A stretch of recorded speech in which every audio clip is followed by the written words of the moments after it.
Binti mmoja anaingia katika mji wa ajabu akimtafuta dada yake aliyepotea, lakini anagundua kuwa mambo ya kutisha iliyokuwa ikitokea mjini humo ilikuwa tayari yanamtafuta yeye pia. Filamu yetu inaanza kwa dada wawili, Esa na dada yake mkubwa Onome, wakirekodiwa na mama yao ambaye anauliza swali gumu mbele yao: mnapendana kila mmoja? Onome kwa utani kama dada mkubwa anasema huenda mpendi Esa, kisha anajibu tena, natania tu, nampenda sana.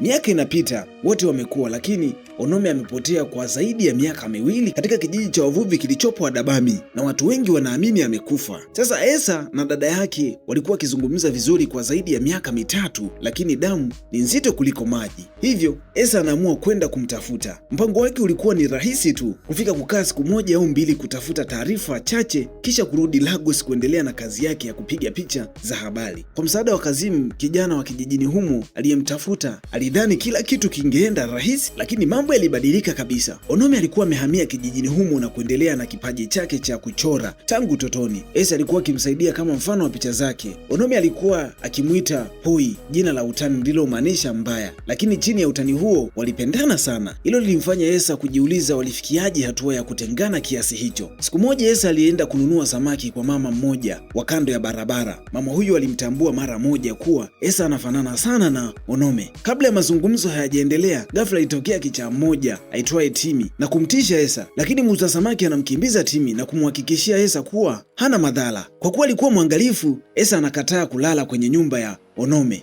na badala yake anakaa hotelini. Lakini siku inayofuata imefurika maji baada ya mvua kubwa kunyesha, na sababu pale ilikuwa linavuja. Kazimu anakuja kumsaidia kusafisha, na hapo ndipo Esa anagundua jambo la kutisha: katika kijiji hicho hakina polisi. Wakati Onome anapotea, polisi walitoka kijiji jirani kuja kufanya uchunguzi wa kupotea kwake. Walipata kitambulisho chake na pochi yake tu, lakini hawakupata mwili wake. Ndiyo maana kesi yake ikaishia hapo na watu wakaamini amekufa. Baada ya usafi, Esa anamaliza mazungumzo yake na rafiki yake Chuma, kisha anaona kitabu cheusi kikianguka kutoka kwenye shefu. Akachukua na kugundua kuwa ilikuwa ni diary ya Onome. Ndani yake Onome alikuwa ameandika kuhusu mwanaume mmoja aliyekuwa akimpenda sana, aliyeitwa Ola. Onome na Ole walikuwa wanapendana sana kama kwenye hadithi za kifalme.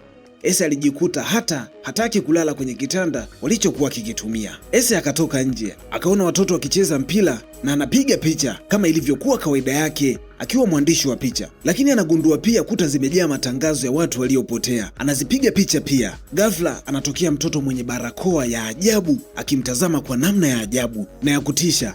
Esa anaanza kuwa na mashaka. Dada yake ilikuwa na mpenzi, watu wengi wanapotea mjini humo, lakini Kazimu hakumwambia kuhusu hayo yote. Kazimu anaeleza kuwa Ole aliumia sana baada ya Onome kupotea, na baadaye aliondoka kwenda kutafuta maisha Ulaya kupitia njia hatari ya bahari ya Mediterania kama vijana wengine wa eneo hilo walivyokuwa wakifanya. Wengi walikuwa wakipotea njiani humo. Usiku mmoja Ese anaota ndoto ya kutisha kuhusu chanzo cha hofu yake ya maji. Alipokuwa mdogo alifungiwa kwenye tanki la maji na kuogopa sana. Aliamka katikati ya mvua kubwa na kukimbia kwenye nyumba ya Onome kuangalia kama kila kitu kiko sawa. Njiani mti mkubwa uliangukia gari lake na kuliharibu vibaya kiasi kwamba hawezi kuondoka kijijini hapo kwa haraka tena.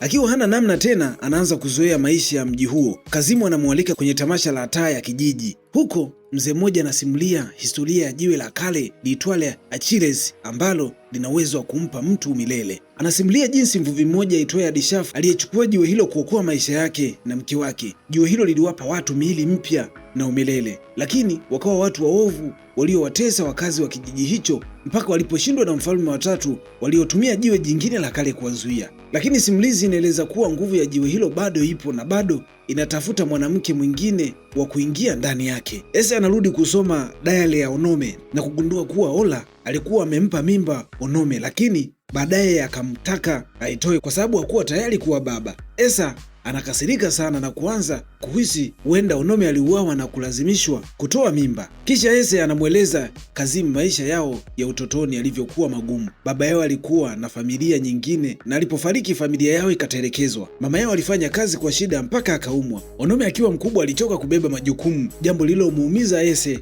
kwa miaka mingi. Usiku mmoja akiwa nyumbani kwa Onome, Ese anaanza kuona maono ya kutisha. Anasikia sauti ya dada yake akiomba msaada, anaona damu, picha zinazotembea na ndoto mbaya zisizoeleweka. Siku inayofuata Kazimu anamwambia walikuwa na dini yao maalum waliokuwa wakiwafukuza Wakristo na Waislamu ili kulinda jamii yao wanayoamini ni safi, lakini Ese anaendelea kujiuliza kwa nini watu wengi wanatoroka kijijini hapo ikiwa ni mahali pazuri hivyo. Kazim pia anamweleza historia ya Tim. Baba yake Tim alikuwa mganga aliyekuwa akijaribu kuhamasisha roho ya kwenda kwenye mwili wa mwanaye ili aishi milele, lakini mambo yaliharibika na sasa roho hizo mbili zimekwama kwenye mwili mmoja. Baadaye nyumba ya Onome inavunjwa na kuharibiwa vibaya. Esa anapata kitabu cha michoro ya ajabu inayofanana na ndoto zake pamoja na ujumbe unaosema nipate, bado niko hai, nisaidie Ese. Ujumbe huu unaelekeza kwenye kanisa lililofichwa. Ese na Kazimu wanaenda huko na kugundua michoro ya kutisha ukutani inaonyesha viumbe wawili wasiokufa wakiwa wamesimama juu ya mafuvu ya watu.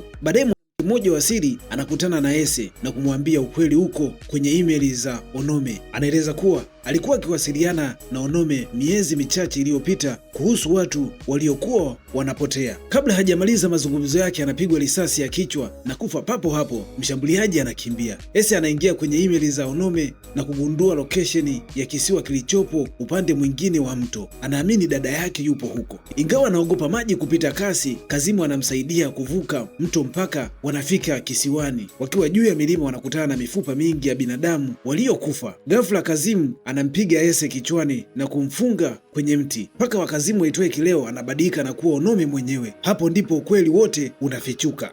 Kumbe Onome alikuwa ameathiriwa na nguvu ya Chiliz, lakini mwili wake ulikuwa ukiharibiwa taratibu, hivyo alikuwa akihitaji mwili mpya wa kuhamisha roho yake. Mifupa yote iliyokuwa kisiwani hapo ilikuwa ni ya watu waliowahi kujaribu kutumia miili yao, lakini ikashindikana. Ndio maana alimvuta Ese kijijini hapo kupitia diary, ndoto na maono ya kila tukio la ajabu. Pia anafichua kuwa Ola hakuwahi kwenda Ulaya. Roho yake ilikuwa ikiishi ndani ya mwili wa Kazimu muda wote. Wakati wa ibada ya mwezi mpevu unapoanza, mifupa inaanza kuinuka. Tina anafika na jiwe la kale lililokuwa na uwezo wa kupambana na nguvu za Achilles. Mapambano makubwa yanaanza. Onome anajaribu kuhamisha roho yake kwenda ndani ya mwili wa Ese. Ese akiwa katika hali ya mwisho anafanikiwa kulifikia jiwe lile la kale na ghafla kisha kitu kinakuwa cheupe. Asubuhi iliyofuata, Chuma tayari alikuwa amewaita polisi baada ya kukosa mawasiliano na Ese. Ese anakimbia hospitali akiwa amejeruhiwa kidogo, lakini yuko hai. Anaenda kujitazama kwenye kioo kwa makini. Ghafla Ola anaonekana nyuma yake na kumwita Malkia wangu. Ese anatabasamu na kujaribu nguvu zake mpya. Ndipo ukweli wa mwisho ulifichuka. Mwili kwenye kioo ulikuwa ni wa Ese, lakini roho iliyokuwa ndani yake ilikuwa ni ya Onome. Onome siku zote alikuwa akisema ni Muse, maana yake wake, kumbe alimaanisha zaidi ya mtu aliyekuwa akimsaidia kuchora. Na hapo ndipo mwisho wa filamu yetu.